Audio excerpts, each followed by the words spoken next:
சிறார் மற்றும் குடும்பங்களுக்கு பாதுகாப்பான இணைய சூழலை ஏற்படுத்தும் நோக்கில் அரசாங்கம் அறிமுகப்படுத்தும் சமூக ஊடக ஒழுங்குமுறை கட்டமைப்பு விதிகளின் கீழ் உரிமம் பெற வேண்டிய அவசியத்தை சமூக ஊடக நிறுவனங்கள் புரிந்து கொண்டிருக்கின்றன. அவற்றிடமிருந்து நேர்மறையான கருத்துக்களை தாம் பெற்றிருப்பதாக தொடர்புத்துறை அமைச்சர் ஃபாமி பாட்ஜில் கூறியுள்ளார். சிங்கப்பூருக்கான 3 நாள் அலுவல் பயணத்தின் போது ஃபாமி மேத்தா, கூகுள், டிக்டாக் உள்ளிட்ட பல்வேறு சமூக ஊடகங்களின் பிரதிநிதிகளுடன் சந்திப்பு நடத்தினார்.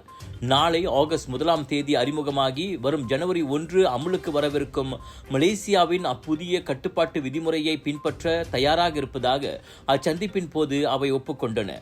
சமூக ஊடகங்களுக்கு மலேசியா ஒரு முக்கிய சந்தை என்பதை அவை உணர்ந்துள்ளதாக ஃபாமி குறிப்பிட்டார். சமூக ஊடகங்களுக்கான புதிய ஒழுங்குமுறை கட்டமைப்பின் கீழ் மலேசியாவில் குறைந்தது 80 லட்சம் பதிவு செய்யப்பட்ட சமூக ஊடக பயனர்களை கொண்ட அனைத்து சமூக ஊடகங்களும் இணைய செய்தி சேவைகளும் உரிமத்திற்கு விண்ணப்பிக்க வேண்டும். தத்தம் தளங்களில் நிகழும் குற்றவியல் சம்பவங்களுக்கு அந்தந்த சமூக ஊடகங்களையே பொறுப்பேற்க வைப்பதே அதன் நோக்கமாகும்.